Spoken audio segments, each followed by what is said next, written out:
¿Cómo fueron las reencarnaciones anteriores de Chico Javier? Conozca un poco más sobre su historia evolutiva.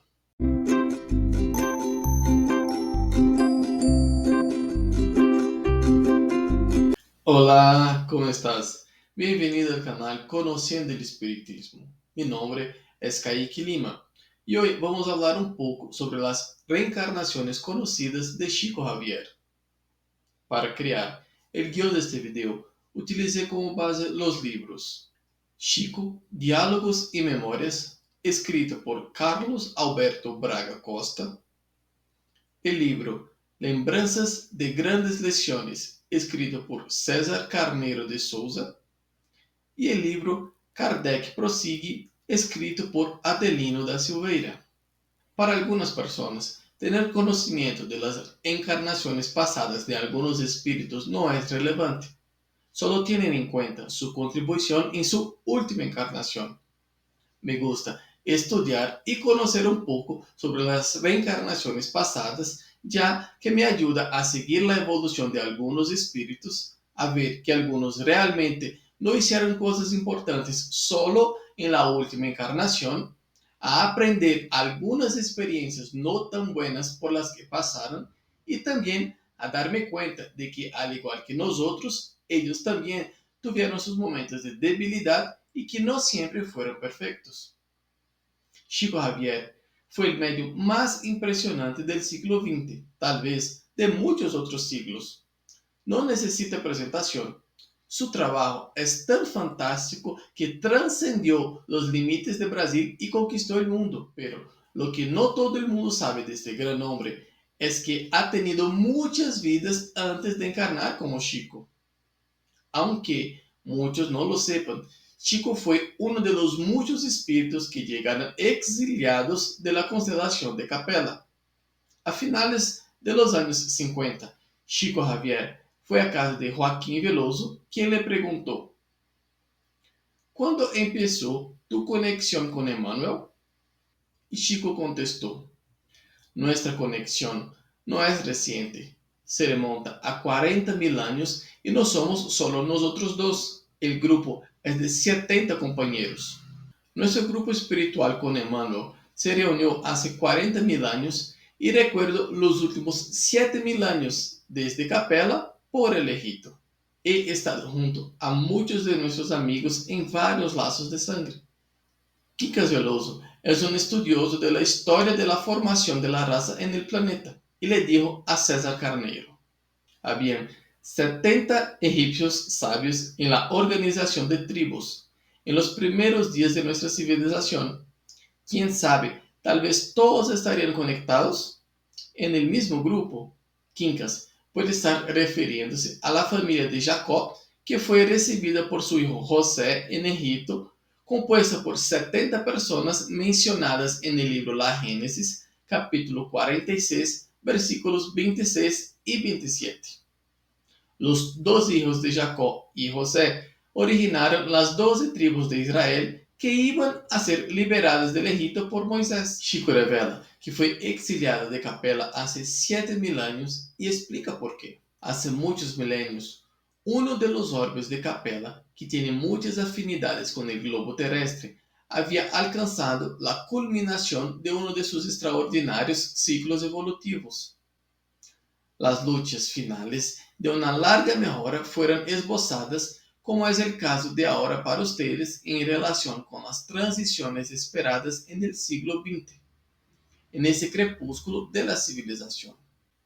Allí existían algunos millones de espíritus rebeldes en el camino de la evolución general que impedían la consolidación de las dolorosas conquistas de aquellos pueblos llenos de piedad y virtudes, pero una acción de saneamiento general los alejaría de aquella humanidad que había tenido derecho a la concordia perpetua para la edificación de sus altas obras. Las grandes comunidades espirituales, directores del cosmos, deliberaron entonces para ubicar a esas entidades que se han vuelto obstinadas en el crimen aquí en la lejana tierra, donde aprenderían a realizar en el dolor y en el trabajo doloroso de su entorno las grandes conquistas del corazón y al mismo tiempo impulsando el progreso de sus hermanos inferiores. Así fue como Jesús recibió a la luz de su reino de amor y justicia a esa multitud de seres sufrientes e infelices.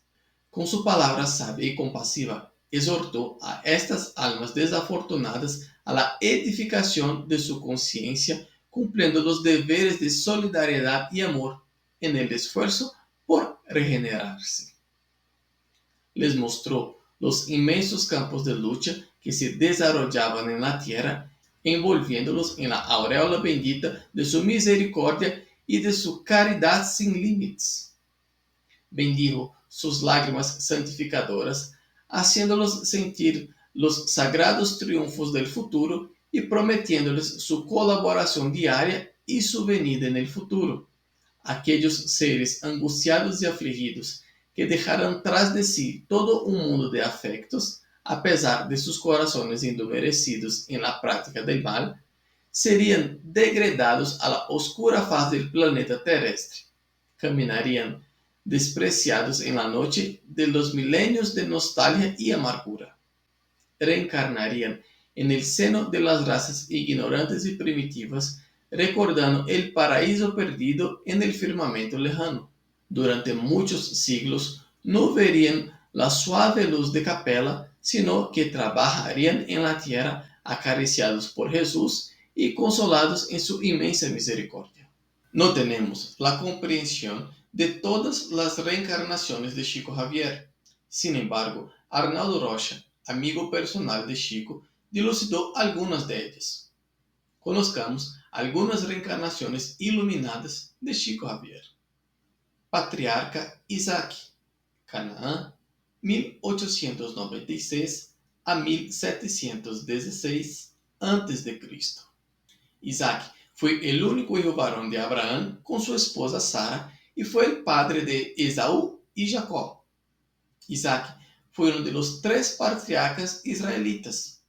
Según el libro de la Génesis, Abraham tenía 100 años cuando nació Isaac y Sara había cesado el periodo fértil. Isaac murió cuando tenía 180 años, convirtiéndose en el patriarca más longevo. Hatshepsut, Antiguo Egipto, Tebas, 1542 a 1458 a.C. Hatshepsut fue una gran reina faraónica del Antiguo Egipto. Vivió a principios del siglo XV a.C., perteneciendo a la 18ª dinastía del Reino Nuevo. Su reinado de unos 22 años corresponde a una época de prosperidad económica y a un periodo de gran paz. Chans, Antiguo Egipto, Tanis, 800 a.C. Chans era la hermana de Ramis y Sayad, y Ramis, el mayor, se convirtió en faraón a la muerte de su padre. Sayad fue arrestado por su hermano Ramis y tras una insurrección, el faraón Ramis fue asesinado por su hermano Sayad, pero resultó herido y días después murió. La princesa Chans heredó el título de reina del Egipto y comenzó una era de paz para el Egipto. Profeta Daniel, Jerusalén, 622 a 550 a.C.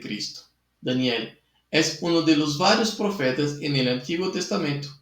Su vida y profecías están incluidas en la Biblia en el libro de Daniel. El significado del nombre es el que es juzgado por Dios o Dios es mi juez. Platón, Atenas, 428 a 348 a.C. La inmensa sabiduría de Chico provenía de otras vidas. En este caso, el medio ya habría vivido en la piel de uno de los más grandes filósofos de la antigua Grecia, Platón. Y tiene mucho sentido, porque ya en esa época Platón tenía ideas muy cercanas a las del universo espírita, como la reencarnación, el mundo de las ideas y el mundo de las cosas y el río del olvido por el que pasaban los espíritus antes de volver a nacer. Allan Kardec, sacerdote druida, Bretaña, 1 a.C. Los druidas Eran sacerdotes celtas con una espiritualidad envidiable y increíble para la época. El término druida significa conciencia del roble, el árbol sagrado de los celtas. Los futuros sacerdotes elegidos entre las clases aristocráticas se sometieron desde la infancia a intensos aprendizajes de los druidas más antiguos. Los druidas no limitaron su acción a la religión, acumulando la función de jueces, maestros, médicos, consejeros militares y guardianes de la cultura celta. Juan el Evangelista, Galilea, 103 después de Cristo. De vuelta a los tiempos bíblicos, Chico Xavier encarna en Galilea como Juan el Evangelista, uno de los 12 apóstoles de Jesús y, además del Evangelio según Juan, también escribió las 3 epístolas de Juan y el libro de Apocalipsis. San Antonio, Alto Egipto, 251 a 356 después de Cristo. San Antonio del Desierto, también conocido como San Antonio de Egipto, San Antonio el Grande, San Antonio el Ermitaño o el padre de todos los monjes, fue un santo cristiano nacido en el Egipto en el año de 251. Antonio, como revela su hagiografía, libró una batalla directa con el diablo durante toda su vida hasta el día de su muerte, cuando ya tenía 105 años.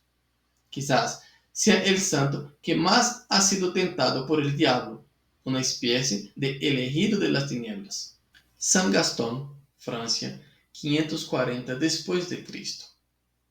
Gastón, o Vedasto como se dice en latín, pertenecía a una familia de nobles y nació en Limoges, en la antigua Galia, actual Francia. Según los registros antiguos, prefirió vivir solo en la región de Lorena, donde se dedicó a la penitencia, la oración y la contemplación, hasta que su amigo y director espiritual, el obispo Remigio de Tours, lo ordenó sacerdote y lo puso en la obra de catequesis en la diócesis local. Gastón fue posteriormente consagrado obispo de Arras, estando a cargo de la instrucción de los fieles y de la asistencia a los pobres, cuando se hizo muy popular. La tradición dice que no solo tenía el don de la palabra para evangelizar y catequizar, sino también el don de curar, que habría sido presenciado por los fieles y los peregrinos, y de los consejos que utilizaba a los que lo buscaban desorientados. San Francisco de Asís, Italia, 1182 a 1226 después de Cristo. Este es uno de los santos más conocidos y queridos de la tradición católica por sus actos magnánimos con los pobres y los animales, características que Chico Xavier mantuvo hasta su última encarnación conocida. Santa Brígida, Suecia, 1303 a 1373 después de Cristo. Santa Brígida, monja sueca, escritora, teóloga, fundadora de una orden religiosa, patrona de Suecia y de Europa. El 23 de julio de 1373, Santa Brígida murió a la edad de 71 años y fue canonizada el 7 de octubre de 1391 por Bonifacio IX. Juan Hus, República Checa, 1375 a 1415 después de Cristo. Juan Hus fue un pensador religioso. Inició un movimiento religioso basado en las ideas de John Wycliffe y sus seguidores llegaron a ser conocidos como los husitas. Fue ejecutado en 1415, quemado vivo, y murió cantando el cántico Jesús, Hijo de David, ten piedad de mí. Su extensa obra escrita le ha dado un papel importante en la historia literaria checa. Francisco de Paúl, Italia, 1416 a 1507 después de Cristo. Francisco de Paúl fue un ermitaño fundador de la Orden de los Niños y santo de la Iglesia Católica. También fue conocido como el ermitaño de la caridad por su elección de desprecio absoluto por los valores transmitidos de la vida y su dedicación plena a ayudar a los demás. Se dice que en un solo día atendió en su monasterio a más de 300 personas necesitadas de espíritu y cuerpo y realizó curaciones increíbles. Fue venerado por los pobres, pero también por los reyes y nobles de su tiempo. Francisco de Paúl fue un gran ejemplo en una época en la que los abusos eclesiásticos prosperaban y donde se cultivaban los placeres materiales de la vida. Por esa razón, fue comparado a San Francisco de Asís, que había vivido 2 siglos antes. Chico también era extremadamente caritativo e incansable en servir a miles de personas que acudían a él. Padre Manuel de Paiva, Portugal, 1508 a 1584 después de Cristo. Chico, en esta encarnación, vivió en Portugal, en la ciudad de Coimbra, como sacerdote de la Compañía de Jesús, quien comienza a vincular Chico con Brasil. Paiva fue responsable de la primera misa en la ciudad de São Paulo, de la fundación de Guarulhos y de la catequesis en Vitória. René Descartes, Francia, 1596 a 1650 después de Cristo. De nuevo, vinculado al pensamiento humano más refinado, Chico reencarnó como Descartes, uno de los más grandes filósofos de la historia. Descartes destacó sobre todo por su revolucionario labor filosófico y científico, pero también por sus notables conocimientos matemáticos y por sugerir la fusión de álgebra con la geometría, lo que generó la geometría analítica y el sistema de coordenadas que hoy conocemos como el plano cartesiano. Consuelo Dolores, Barcelona, siglo XVIII. Consuelo Dolores tiene una triste historia de vida, ya que es una madre que se quedó sin su hijo, quien fue secuestrado en la infancia. Esta historia es increíble. Consuelo significa consuelo y Dolores, dolor. Aún más increíble es que este niño secuestrado era la encarnación de Valdo Vieira, compañero de Chico en los inicios de su vida como médium y creador de la concienciología. Chico revela que fue esta encarnación en particular la que le permitió empatizar con las madres y padres que lo buscaban desesperados de consuelo después de perder a sus hijos. Es también una preparación para la próxima y más polémica encarnación de Chico Xavier, Allan Kardec. No por casualidad, Allan Kardec y Amélie, su esposa, también perdieron a su hija Louise.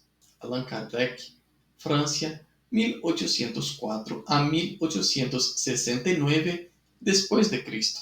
Kardec tampoco necesita presentación. Hippolyte Léon Denisard Rivail fue un influente educador, escritor, traductor francés, escéptico, pero que se sintió conmovido por los fenómenos del giro de las mesas y la comunicación con los espíritus. Entonces, decidió investigar este fenómeno desde la perspectiva científica y el resultado fue la codificación de la doctrina espírita, un hecho marcante en la espiritualidad humana occidental. El próximo viernes vamos a hablar un poco sobre las consecuencias espirituales de la pornografía. Quiero agradecerte por quedar conmigo hasta el final de este video. Les pido que deje su like, deje su comentario y compartan el video, porque así estarán ayudando a difundir la doctrina espírita y llevando una palabra amiga a más corazones necesitados. Un fraterno abrazo a todos y que así sea.